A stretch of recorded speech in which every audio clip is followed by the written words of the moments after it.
Sudan. They lived in Sudan. My mother, she went to Victoria School when she was young. Okay. Her auntie, the whole lot. When they came back again because of my grandfather, brother, the one who looked after the land, died younger. Then he had to come back again to fulfill the gap. Fulfilling the gap had to settle in the town, Venezuela. He cannot go to the village. He's wearing suit, you know, and during the early 1800, all of them people, they were really respectable. They very look after themselves. All of them, they're very keen to show generosity, keen to show understand of the culture. They were very What keen to look year? after What year are we talking about? We're talking about in 1920 Okay. when they came back. Nice. Then my dad married my mother in 1937. They settled in the town. Then my dad business and then my mother involvement. My mother, she ran the house, big house. She got to help her. Then it is a lot of all about food because my dad business involved entertaining people. طبعا. Then entertain people, then it's a lot of cooking, people coming in with their own appreciation, just coming in, bringing some food with them, and used to bring you some whatever they feel it is the best that they produce.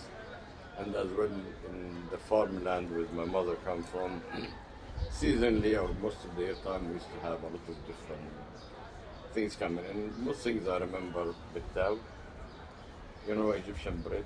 It is very well known in the region. The thin? It's a thin one I made with fenugreek. Yes, with helba. With halba. Yeah. That is a genius bread. Very nice. Then we used to have Aish Beatty. They used to do it, and they used to do it in the town as well.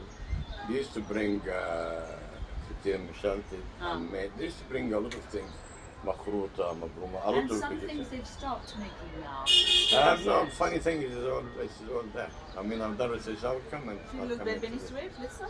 Yeah, but Shemesh has been there. And, Okay, because there's some places that I found they've changed the recipes and it, like the recipe, the whole thing. The reason I'm saying that when I've been brought up in that culture, one thing is I used to be difficult in my food when I was young. Whatever my mom cooked, I never liked. I said, why didn't cook okra or bamia?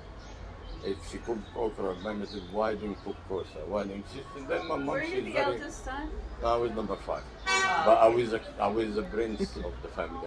I was being crowned, Ah. designated Yeah. the man for the family because my older brother was a bit naughty, and there was number 5. I got sister around me. Then So you were and I was spoiled very well. rotten. Whenever my older brother doesn't do bad, I used to do correct. I never really upset my dad. Mashallah, mashallah. Bravo. Yeah. Yeah, moving on to the Egyptian culture, because I've been involved in my uncle died young as well, then I have to take care of the land and the village. So you Not became big thing, but I responsible. used to travel between.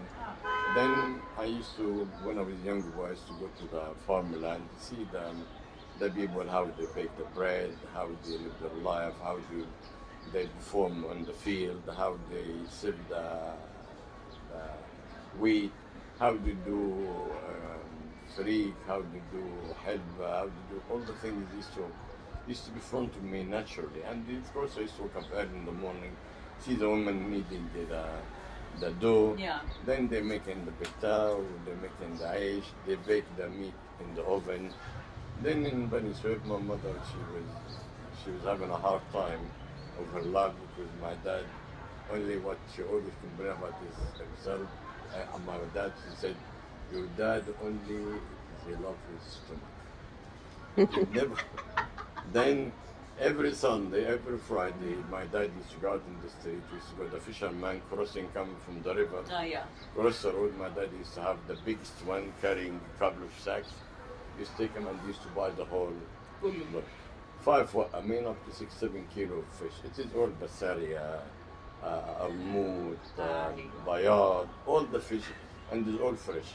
And of course the big load mom just take it, clean it. Then we used to have from the fish, we used to have fried fish, we used to have fried basaria, then we used to have samak bildema, تقلية, tomato, أيوة. baked tomato in the oven. We used to have with free. أيوة. Then sometimes we used to do keshk with it. Then with a complete meal for a lot of people, because my dad, of course, people coming to buy goods or make things this time most of the day, then the food has to go to his shops. Or they come to our house. Then I've been brought up in the culture. Then in certain season we store the cheese. Seasonally we used to store the samna. How did you store the cheese? They used to put it in cask, the balas. In Bala. So And it was zara, given by, zara Iskandarani. Ah, That is okay. the one. It is I know. basically it is like showing clay. Yeah. Then we used to have it in jars. And Gibna beta. Gibna beda, we used to do it. If we was gonna keep it till The the, mish. till the summer, Yeah. we used to put in a big olive tin and we used to seal it. And you keep it because you don't like any distortion. And as well, used to pickle lemon and saffron, za'afaran. Used to pickle olives. Torchy all the time in the house. Left.